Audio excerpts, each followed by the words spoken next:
Hello and good morning, everyone. I welcome you all at Doers IAS. I hope everyone is doing well. So, today is 12 July 2024, and we are going to discuss some important news and articles from The Hindu newspaper. So, let's see what important news we got today to discuss. But before starting the video, for PDF, join Telegram channel Eduverse IAS. Link आपको description box में provided है. Make sure video को and तक देखें so that सारी important news आपकी यहाँ पर कवर हो. तो चलिए स्टार्ट करते हैं और देखते हैं आज हमें कौन कौन से टॉपिक यहाँ पर डिस्कस करने हैं. तो आज का पहला टॉपिक है हमारा breaking the taboo around men's reproductive health. यहाँ पर जो मेंस रिप्रोडक्टिव हेल्थ है इसके अराउंड कुछ टैबू है. उस टैबू को हम किस तरीके से ब्रेक डाउन कर सकते हैं इस आर्टिकल में हम यहाँ पर डिस्कस करेंगे. सेकेंड है हमारा future investment in India's EV space. तो इलेक्ट्रिक व्हीकल के स्पेस में हमारा फ्यूचर इन्वेस्टमेंट क्या होने वाला है उसके बारे में हम देखेंगे. Why are dengue cases on the rise world wide. धीरे धीरे यहाँ पर क्या हो रहा है, जो आपके डेंगू के केसेस हैं वो यहाँ पर इंक्रीज हो रहे हैं. ओके, तो हम यहाँ पर बात करेंगे किसके बारे में, डेंगू के बारे में.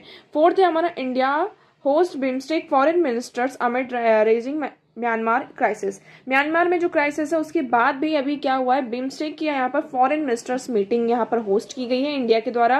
तो बिम्स्टेक हमारे लिए कितना ज्यादा इंपॉर्टेंट है इसके बारे में हम बात करेंगे. And the last article is China is decisive enabler of Russia's war says NATO. तो नेटो की यहाँ पर 75th यहाँ पर क्या 75 जो 5th एनिवर्सरी थी इसको यूएस में सेलिब्रेट किया गया है.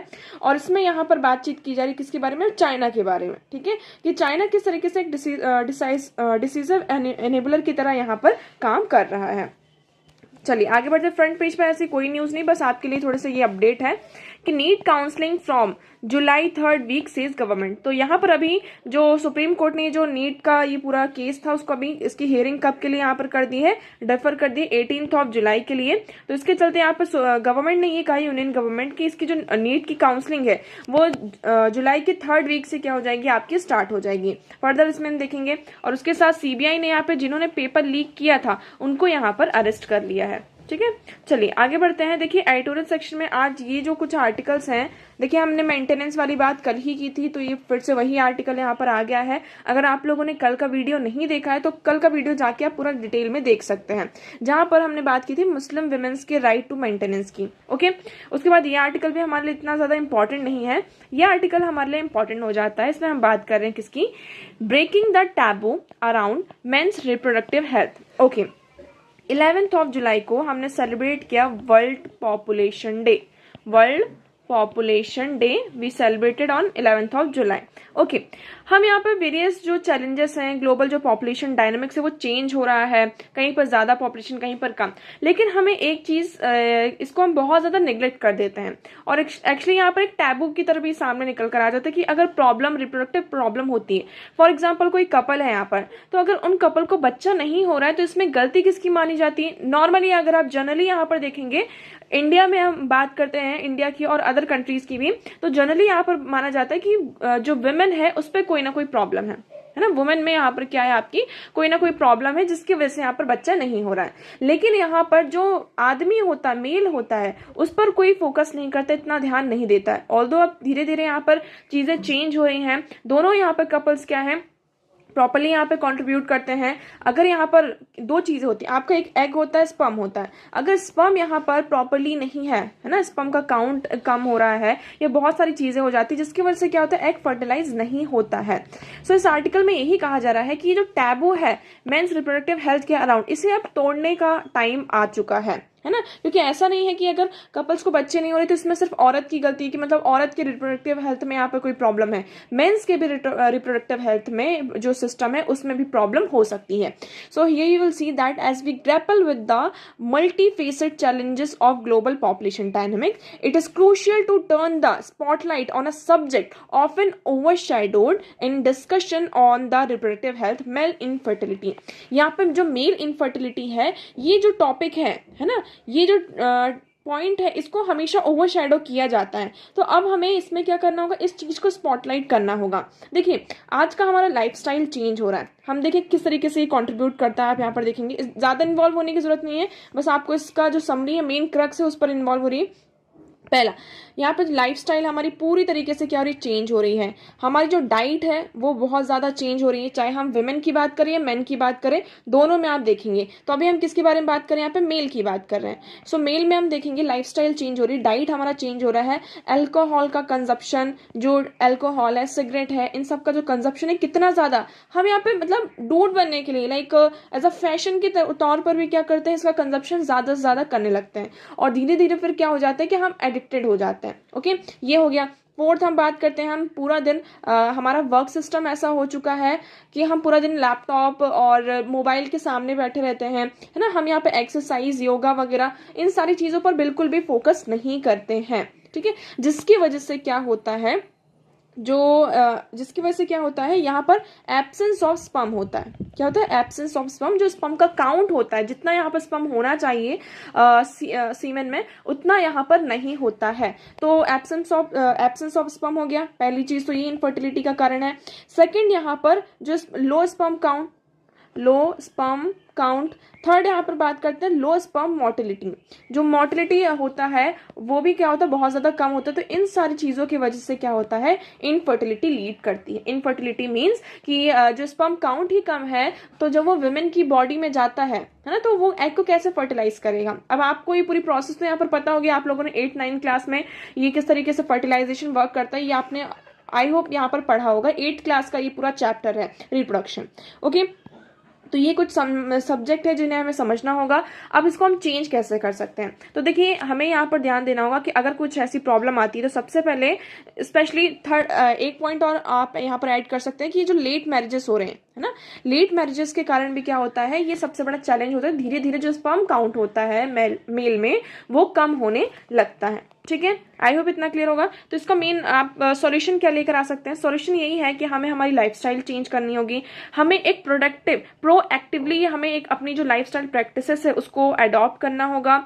हमारा जो हेल्थ है उसको इंश्योर करना होगा। हम रेगुलर जो हमारा स्लीप पैटर्न है, और एक तरीके से हमारा जो स्लीपिंग पैटर्न है वो भी चेंज हो रहा है। हम यहाँ पर रात में 1-1, 2-2, 3-3 बजे तक जगते हैं, और 3 बजे तक जगते हैं, और सुबह हम यहाँ पर 10-11 बजे तक सोते हैं। तो ये जो स्लीपिंग पैटर्न है, जो स्लीप साइकिल होती है, that is very important for us.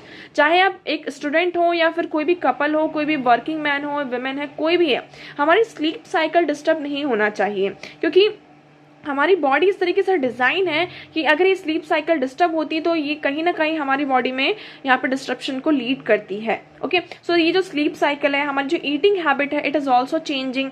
So we have to ensure all these things. With that हमें यहाँ पर योगा, है ना, जो कंजप्शन हम करते हैं अल्कोहल, टैबैको और अदर जो इंटॉक्सिकेंट्स हैं, इसका जो कंजम्पशन है उसे हमें क्या करना होगा, एलिमिनेट करना होगा। ओके, तो आई होप आपको भी आर्टिकल यहाँ पे क्लियर होगा।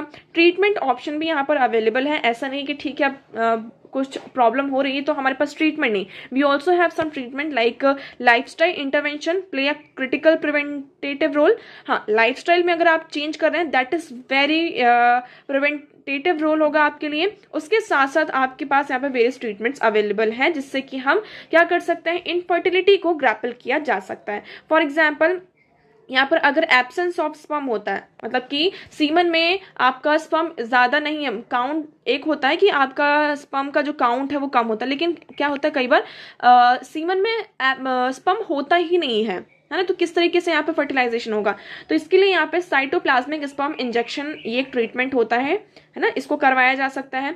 उसके बाद कुछ अल्टरनेटिव्स भी हैं। अल्टरनेटिव्स क्या है, alternatively couple facing this issue can also opt for donor sperm insemination और एडॉप्शन। यहाँ पर जो स्पर्म है इसका एडॉप्शन भी किया जा सकता है। उसके साथ साथ हम यहाँ पे क्या कर सकते हैं, इंट्यूटिव इंसेमिनेशन भी किया जा सकता है। और जो विट्रो फर्टिलाइजेशन, IVF का नाम तो आप लोगों ने यहाँ पे सुना ही होगा, है ना, जिसमें जो वुमेन का एग होता है और मैन का जो स्पर्म होता है उसको लैब में क्या किया जाता है, फर्टिलाइज करवाया जाता है। सो IVF यहाँ पर हो जाता है दूसरी चीज।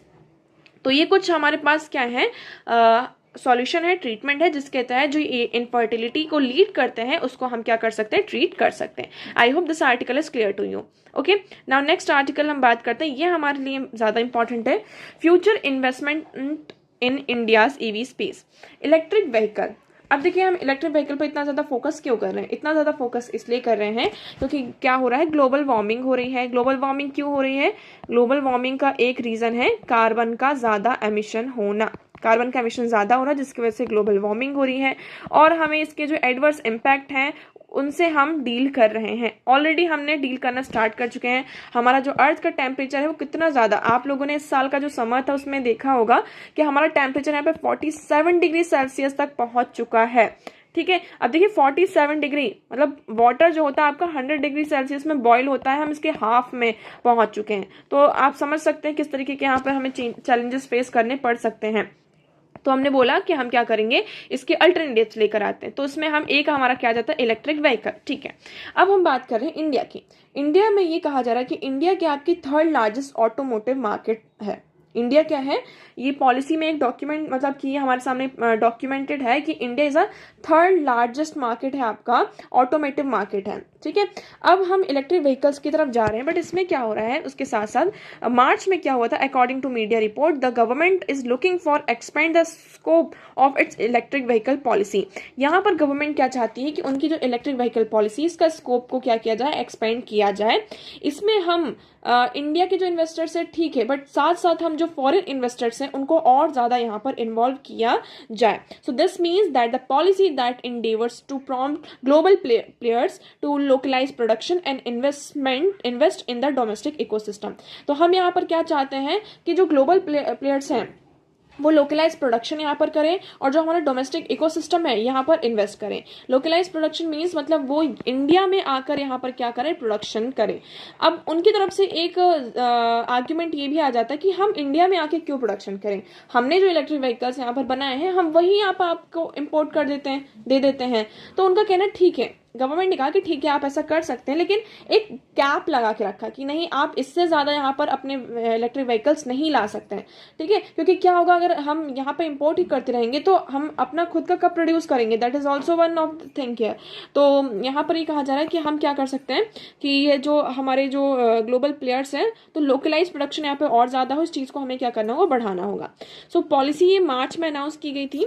सो the policy announced in March aim to provide Indian consumers with access to latest technology and strengthen the EV ecosystem by encouraging healthy competition among EV players by attaining higher volume of production। तो इसमें ये था कि हम consumers को ये कहा गया कि आपको क्या करना है, यहाँ पर कंपटीशन इंक्रीज करना है, आप ज़्यादा से ज़्यादा यहाँ पे परचेस करेंगे, जितने भी लेटेस्ट टेक्नोलॉजी है उसको आप एक्सेस करिए। इससे क्या होगा, जो भी इलेक्ट्रिक व्हीकल्स प्लेयर्स हैं मार्केट में इनके बीच में कंपटीशन होगा, कंपटीशन ज़्यादा होगा तो आपका क्या होगा, वॉल्यूम ऑफ प्रोडक्शन यहाँ पर इंक्रीज होगा। I hope this is clear to you now up to here. Okay, for why does ecosystem need investment and intervention? अब हमें यहाँ पर इकोसिस्टम में हमारे इन्वेस्टमेंट और इंटरवेंशन की जरूरत क्यों है? तो नीति आयोग की 2022 की रिपोर्ट है, it argued that purchasing a vehicle is a major investment decision.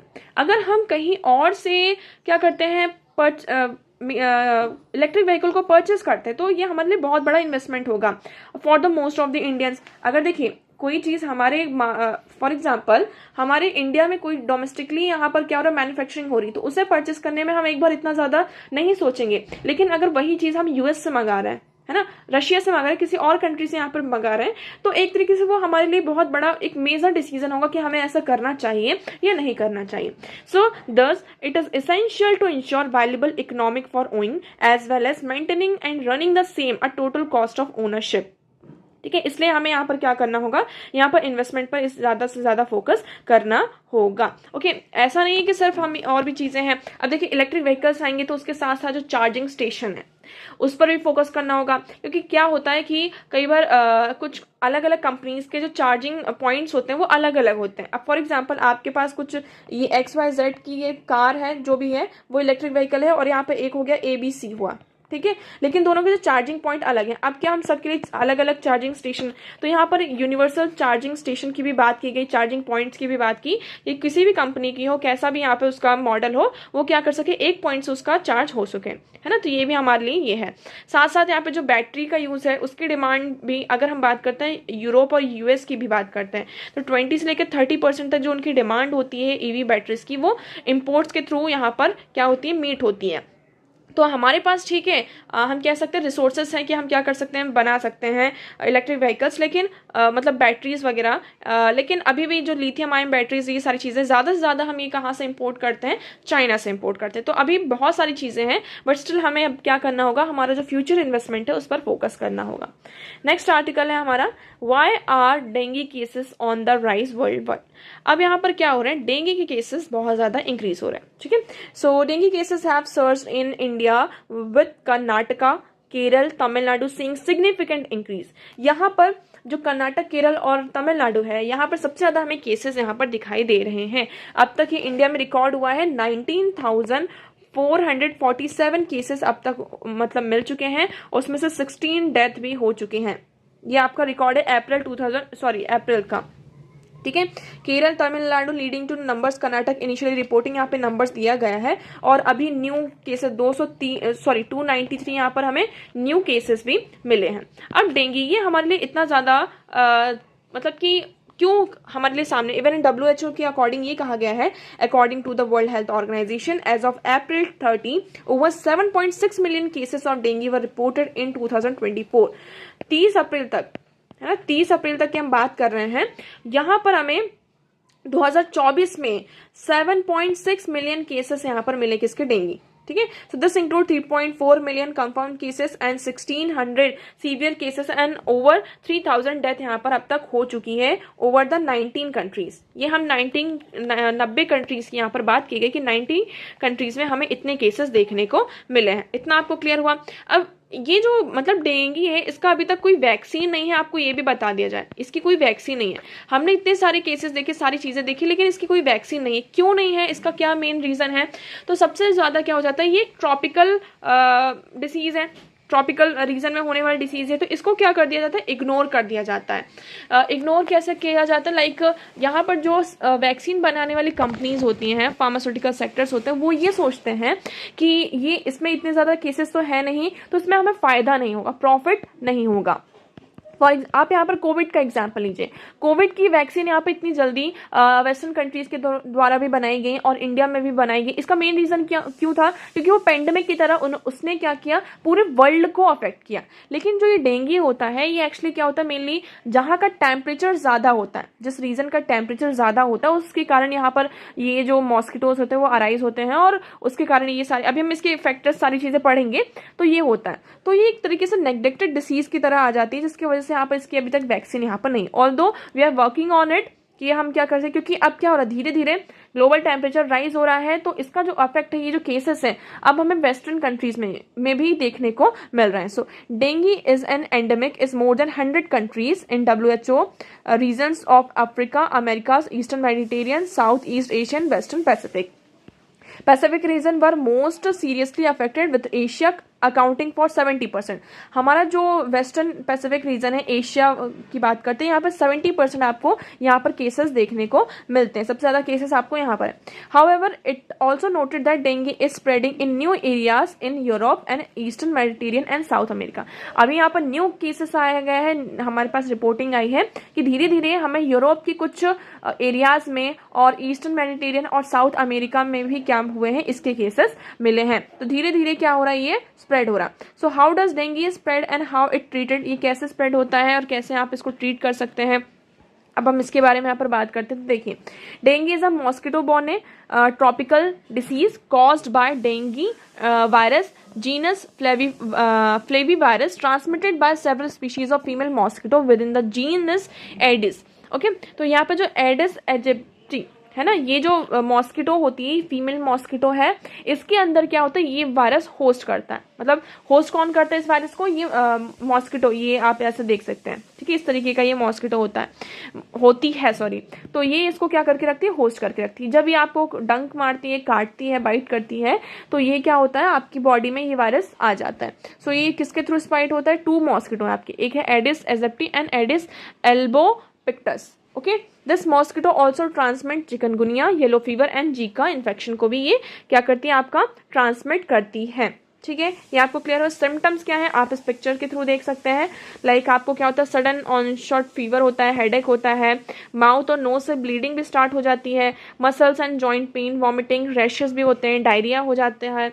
Okay, तो ये कुछ फेब्रियल फेस है। फिर जब क्रिटिकल फेस होता है तो उसमें क्या होता है, हाइपोटेंशन, इन्फ्यूशन, गैस्ट्रोइंटेस्टाइनल ब्लीडिंग भी यहाँ तक होने लगती है। मतलब कि आपके अंदर की जो ऑर्गन्स है वहाँ वो भी धीरे धीरे क्या करने लगते हैं, काम करना बंद कर देते हैं। रिकवरी फेज की बात करते हैं तो इसमें क्या होता है, अल्टरेट लेवल ऑफ कॉन्शियसनेस, है ना, सीइजेस, ईचिंग होती है स्लो, आपका जो हार्ट रेट भी होता है वो स्लो हो जाता है। तो डायग्नोसिस और ट्रीटमेंट की बात करते हैं तो dengue infection is done with a blood test. Blood test होता है जिसके तहत हमें पता चलता है कि हाँ इस XYZ पर्सन को डेंगू है। There is no specific medicine to treat dengue infection. ये जो डेंगू इन्फेक्शन है इसको ट्रीट करने के लिए हमारे पास कोई स्पेसिफिक मेडिकेशन नहीं है। इसके जो सिम्टम्स हैं जैसे फीवर वगैरह है, ये सारी चीजें, तो उन सिम्टम्स को हम ट्रीट करते हैं, ना कि इस डिसीज को ट्रीट किया जाता है। वैक्सीन की बात करते हैं, अभी तक यहाँ पे कोई एज सच वैक्सीन नहीं है कि हम बात करें कि डेंगू की कोई वैक्सीन है। वेरियस वैक्सीन को अब यहाँ पर क्या किया जा रहा है, यूएस के द्वारा एक यहाँ पर बनाया गया है। अब फर्दर हम देखते हैं इसमें क्या होता है। Vaccine manufacturer Indian immunological limited is developing India's first dengue vaccine and has received permission for phase 3 trial. तो यहाँ पर हम इंडियन इम्यूनोलॉजिकल लिमिटेड की बात करते हैं, उन्होंने डेंगू की फर्स्ट वैक्सीन को यहाँ पर डेवलप किया है और उसके फेज 3 ट्रायल के लिए भी यहाँ पर उनको परमिशन मिल चुकी है। अब कौन कौन से फैक्टर यहाँ पे कंट्रीब्यूट करते हैं डेंगू फीवर को स्प्रेड करने में। Climate change and mosquito range जो होता है, हाई टेम्परेचर जो सेंसिटिविटी होती है, हाई टेम्परेचर और ह्यूमिडिटी अगर ज़्यादा होता है तो this is a favourable condition for mosquito breeding, है ना। मॉस्किटो की ब्रीडिंग के लिए बहुत ही अच्छा होता है। लाइक इस टाइम का आप देख सकते हैं, अभी एक्चुअली क्या होता है, बारिश होती है लेकिन अगर एक दिन भी बारिश ना हो तो गर्मी बहुत ज़्यादा हो जाती है। तो ये जो ह्यूमिडिटी होती है ना इस टाइम पर, ये बहुत, इस टाइम पर आप देखेंगे कि मच्छर भी बहुत ज़्यादा मॉस्किटोज यहाँ पर होते हैं। तो ये फेवरेबल कंडीशन होता है फॉर देयर ब्रीडिंग। सेकंड है आपका अर्बनाइजेशन। फेवरेबल कंडीशन क्या होते हैं, facilitate the spread of dengue and mosquito find host in densely populated area. जो आपके डेंसली पॉपुलेटेड एरिया होते हैं वो बहुत अच्छा क्या होता है, एक होस्ट का काम करते हैं मॉस्किटो के रहने के लिए। वाटर स्टोरेज प्रैक्टिस की बात करते हैं तो जो आपका स्टेगनेंट वाटर होता है वहाँ पर ये ब्रीडिंग करते हैं, और अगर प्रॉपर स्टोरेज नहीं होता है, इम्प्रॉपर स्टोरेज होता है वाटर का, so that is also lead to a breeding of mosquitoes. Lack of effective vector control, यहाँ पर जो वेक्टर कंट्रोल है, लाइक हम यहाँ पे मॉस्किटो सर्वेलेंस नहीं होता है, जो एलिमिनेशन प्रोग्राम्स हैं जिसके तहत ये स्प्रेड हो रहा है डेंगू, तो इसके तहत भी क्या होता है, यहाँ पर ये स्प्रेड होता है। अब हम थोड़ा इसकी डेटा की बात कर लेते हैं। तो the climatic condition of tropical and सब ट्रॉपिकल रीजन है वार्म एंड ह्यूमिड होता है, ये आप सभी को पता है। इसलिए यहाँ, और जो ट्रॉपिकल सब ट्रॉपिकल रीजन वो कैसा है, डेंस ही है, इसलिए यहाँ पर हमें डेंगू के केसेस देखने को मिलते हैं। So increase in dengue fever death in 2000 में अप्रॉक्सीमेटली 20,000 पीपल यहाँ पर उनकी जान गई थी। ठीक है, ये वर्ल्ड हेल्थ ऑर्गेनाइजेशन के द्वारा हमारे पास रिपोर्ट है। करंट डेटा बताया जा रहा है, it is expected to reach 40,000 cases. तो ये बहुत ही ज्यादा, मतलब छोटा मोटा नंबर नहीं है, 40,000 लोगों की जान जाना किसी बीमारी की वजह से। कंट्रास्ट विथ मलेरिया, मलेरिया के साथ अगर हम इसको कंट्रास्ट करते हैं तो मलेरिया की जो डेथ है वो 30% डिक्रीज हो रही है। ओके, लेकिन ये जो डेंगू फीवर है इसका जो इम्पैक्ट है अभी भी यहाँ पर ज्यादा है। I hope this article is clear to you. Okay, now next हम बात करते हैं, India host BIMSTEC foreign ministers amid raging Myanmar crisis. अब यहाँ पर क्या हुआ, इंडिया ने बिम्स्टेक की फॉरेन मिनिस्टर जो मीटिंग थी उसको होस्ट किया। अब बिम्स्टेक हमारे लिए इंपॉर्टेंट क्यों हो जाता है, पहले आप मैप देखिए तब आपको ज़्यादा समझ में आएगा कि क्यों बिम्स्टेक हमारे लिए इंपॉर्टेंट है।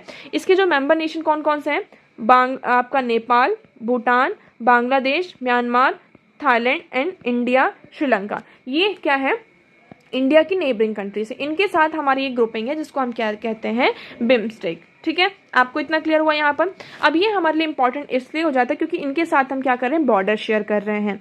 दूसरी चीज, अगर आपके नेबरिंग कंट्रीज के साथ रिलेशन अच्छे तो वी कैन इंश्योर दैट कि इस रीजन में हम क्या कर सकते हैं, अपनी मतलब कि आप एक तरीके से स्ट्रॉन्ग फैक्टर की तरह सामने निकल कर आ सकते हैं।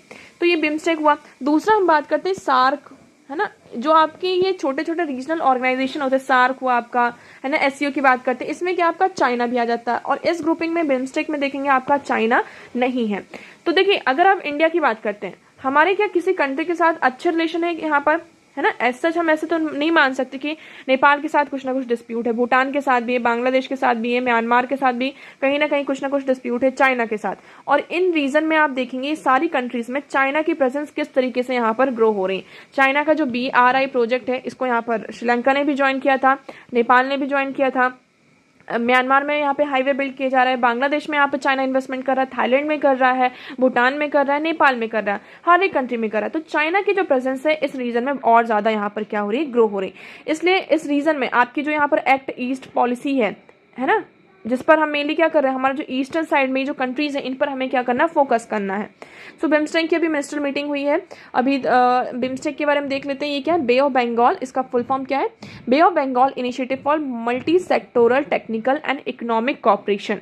ये क्या है, आपका रीजनल मल्टीलेटरल ऑर्गेनाइजेशन है, इसमें 7 मेंबर हैं आपके, बांग्लादेश, भूटान, इंडिया, नेपाल, श्रीलंका। ओके, यहाँ पर 2 आपके सदर्न ईस्ट एशिया, म्यांमार और थाईलैंड में। अब देखिए म्यांमार, ये आर्टिकल इसलिए इंपॉर्टेंट हो जाता है कि म्यांमार में क्राइसिस, म्यांमार की यहाँ पे जो गवर्नमेंट थी, तो उस गवर्नमेंट को यहाँ पर क्या हुआ, कूप हुआ है, मिलिट्री कूप हुआ। अब यहाँ पे मिलिट्री क्या है, स्टैब्लिश हो गई। अब आप सभी को पता है कि देखिए इंडिया क्या है, एक डेमोक्रेटिक कंट्री है, तो डेमोक्रेटिक कंट्री होने के साथ अगर हम मिलिट्री कूप है इसको डायरेक्टली क्या कर सकते हैं, फेवर नहीं कर सकते हैं। तो उसको फेवर कौन करता है, आपका चाइना करता है, ठीक है। लेकिन हमारी जो वहाँ की मिलिट्री उसके साथ रिलेशन बहुत अच्छे हैं। हम ये नहीं कह रहे हैं कि हम उस गवर्नमेंट को यहाँ पर रिकॉग्नाइज कर रहे हैं, लेकिन उनकी जो मिलिट्री उनके साथ रिलेशन अच्छे हैं। क्यों अच्छे हैं, ये भी हैं। और अगर हम डायरेक्टली यहाँ पर क्या करते हैं, इस चीज़ को यहाँ पर ऑब्जेक्शन उठाते हैं, तो इससे क्या होगा, देखिए हमारी जो बॉर्डर है, नॉर्थ ईस्टर्न जो स्टेट्स हमारी, उसकी जो बॉर्डर है कितनी ज़्यादा, यहाँ पर जो बॉर्डर है वो किसके साथ, म्यांमार के साथ शेयर होती है। इसलिए हमें जो हमारे रिलेशन म्यांमार के साथ यहाँ पर अच्छे बनाकर रखने होंगे। ओके, जेनेसिस की बात करते हैं, तो this sub region organization came into effect in 1997 through a Bangkok declaration. Bangkok यहाँ पर डिक्लेरेशन होता है 1997 में, तभी आपका इफेक्ट में आता है। इसकी हम बात कर लेते हैं, like maritime security, maintenance maritime security, connectivity network and tourism, disaster management like cyclone preparedness and programme, cultural connectivity, food security, Rohingya crisis, connectivity issue, इन पर फोकस किया जाएगा। बिम्स्टेक यहाँ पे सेक्टर ड्रिवन कॉपरेशन ऑर्गेनाइजेशन में like trade, technology, energy, transport, tourism, fisheries, agriculture, public health, poverty alleviation, इन पर क्या करना है, फोकस भी करना है। ओके, यहाँ पे ब्रीफ ओवरव्यू आप लोगों के सामने है कि ये 1997 में एग्जिस्टेंस में आया था। ये आपका 7 कंट्रीज का एक रीजनल ऑर्गेनाइजेशन है। इसकी जो चेयरमैनशिप होती है रोटेशन बेसिस पर अल्फाबेटिकली यहाँ पर होती रहती है, ठीक है। ये क्लियर हुआ। प्रिंसिपल्स की हमने बात कर ली, like sovereign equality, territorial integrity, political interdependence, no interference in internal affairs, peaceful coexistence, mutual benefit. और यहाँ पर हुआ सिग्निफिकेंस क्या है, allow India to pursue 3 core policies, primacy of countries, immediate periphery. तो हमारी जो 3 मेन कोर पॉलिसीज है, नेबरहुड फर्स्ट, एक्ट ईस्ट और economic development India northern state, तो ये इसके लिए हमारे लिए क्या हो जाता है, बिम्स्टेक बहुत ज़्यादा इंपॉर्टेंट हो जाता है। Okay, a new platform for India to engage with neighbours with South Asian, SAARC becoming a dysfunctional because of differences between India and Pakistan। अब देखिए SAARC क्या है, आपका डिसफंक्शनल हो रहा है। क्यों डिसफंक्शनल हो रहा है, क्योंकि इसमें इंडिया और पाकिस्तान के जो रिलेशन है, डिफरेंसेस है, due to that reason SAARC is dysfunctional. Okay, तो ये जो एक प्लेटफॉर्म है ना, हमारी नेबरिंग कंट्रीज के साथ इंगेज करने के लिए ये प्लेटफॉर्म हमारे लिए बहुत ज़्यादा इंपॉर्टेंट हो जाता है। I hope this article is clear to you. Okay, now the next and last article, China is a decisive enabler of Russia's war says NATO. NATO का यहाँ पे 75th जो एनिवर्सरी थी, ईयर्स ऑफ एनिवर्सरी, उसको celebrate किया गया US में, ठीक है। अब इसमें मेनली जो फोकस किया गया, किस पर फोकस किया गया, चाइना पर फोकस किया गया। वॉर चल रही है रशिया वॉर में, ये कहा जा रहा है कि देखिए रशिया और यूक्रेन का जो है, ये हम बात करते हैं, इसमें इसको 2 साल, इस कॉन्फ्लिक्ट को 2 साल हो चुके हैं। तो यूक्रेन को तो सपोर्ट कौन कर रहा है, यहाँ पर आप सभी को बता दिया जाए, यूक्रेन को पूरी ईस्टर्न जो कंट्रीज है, नेटो कंट्रीज है, वो पूरी तरीके से इसका सपोर्ट कर रही हैं। और रशिया को यहाँ पर कौन सपोर्ट कर रहा है, अब देखिए रशिया की तरफ यहाँ से कौन आ जाता है, एक तरीके से यहाँ पे चाइना आ जाता है। आप लोगों ने यहाँ पे देखा होगा अभी जो रशियन प्रेसिडेंट थे व्लादिमीर पुतिन साहब जी, वो कहाँ गए थे, साउथ कोरिया गए थे, ठीक है। तो ये यहाँ पर आ जाता है। तो ये आई होप आपको यहाँ पर ये आर्टिकल क्लियर हो रहा होगा। नेटो यहाँ पर क्यों बना था, नेटो यहाँ पर बना था जब आपका यूएसएसआर था, ठीक है। तो यूएसएसआर को काउंटर करने के लिए नेटो यहाँ पर बना था कि हम यूएसएसआर को क्या करेंगे, काउंटर करेंगे। लेकिन यहाँ पर फिर धीरे धीरे क्या होता है, यूएसएसआर का डिसइंटीग्रेशन हो जाता है, लेकिन नेटो यहाँ पर खत्म नहीं होता और इसका जो एम्बिट है धीरे धीरे और ज़्यादा इंक्रीज होता है। आप नेटो के मेंबर्स देखेंगे, like here you will see that अभी हाल फिलहाल में स्वीडन और फिनलैंड ने भी क्या किया है, नेटो को यहाँ पर ज्वाइन किया। तो कंटिन्यूसली यहाँ पर क्या हो रहा है, एक्सपेंड हो रहा है। यूक्रेन को भी यहाँ पे कहा गया था कि क्या होगा, यूक्रेन यहाँ पर नेटो को ज्वाइन करेगा। और one of the main reason is is also is that Ukraine is going to join NATO. तो यहाँ पर रशिया ने कहा कि ऐसा नहीं हो सकता, यहाँ पर रशिया ने क्या किया, अटैक किया है। Okay, so North Atlantic Treaty Organization NATO, it is an intergovernmental military alliance है। ये वॉशिंगटन ट्रीटी के तहत आपकी स्टैब्लिश होती है इन 4 अप्रैल 1949। इसका हेडक्वार्टर ब्रुसेल एंड बेल्जियम में है। Okay, after second world war European nation जो थे उनकी जो इकोनॉमी थी और जो सिक्योरिटी इशू था उस चीज़ को रिबिल्ड करने में स्ट्रगल कर रहे थे, तो उसके तहत इस ऑर्गेनाइजेशन को यहाँ पर बनाया गया। इसमें एक बहुत ही अच्छा पॉइंट ये आ जाता है नेटो में कि इसमें एक कलेक्टिव डिफेंस का सिस्टम है। कलेक्टिव डिफेंस का मतलब लाइक नेटो के जितने भी यहाँ पर मेंबर्स हैं, अगर किसी एक मेंबर्स के ऊपर क्या होता है, यहाँ पर अटैक होता है, इट मीन्स आपने इसके जितने भी सारे मेंबर्स हैं उनके ऊपर क्या किया, अटैक किया। तो ये सब आपस में आके क्या करेंगे, आपके साथ यहाँ पर फाइट करेंगे। यूक्रेन अभी इसका पार्ट नहीं है, इसलिए अभी ये क्या कर रहे हैं, इनडायरेक्ट वे में यूक्रेन का यहाँ पे हेल्प कर रहे हैं, साथ दे रहे हैं।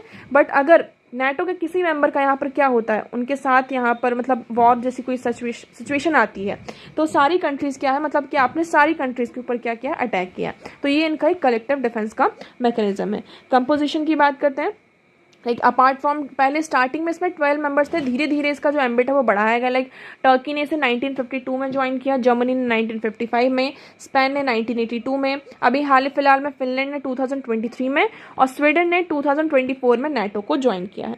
ऑब्जेक्टिव्स की हमें बात पता ही है, like political, NATO promote democratic values and enable members to consult and cooperate on defence and security related issues to solve problems, build trust in the long run, prevent conflict. तो इसमें यही है कि हमें क्या करना, जो हमारे डेमोक्रेटिक वैल्यूज़ हैं, है ना, और जो भी यहाँ पे प्रॉब्लम्स है डिफेंस और सिक्योरिटी से रिलेटेड कोई भी इश्यूज है तो उसको हमें सॉल्व करना, ट्रस्ट बिल्ड करना, लॉन्ग रन में किस तरीके से हम कन्फ्लिक्ट को यहाँ पे प्रिवेंट कर सकते हैं, इन सारी चीज़ों के लिए आपका यहाँ पर क्या है, ये इनके पॉलिटिकल ऑब्जेक्टिव्स हैं। Okay, so I hope this article is clear to you NATO.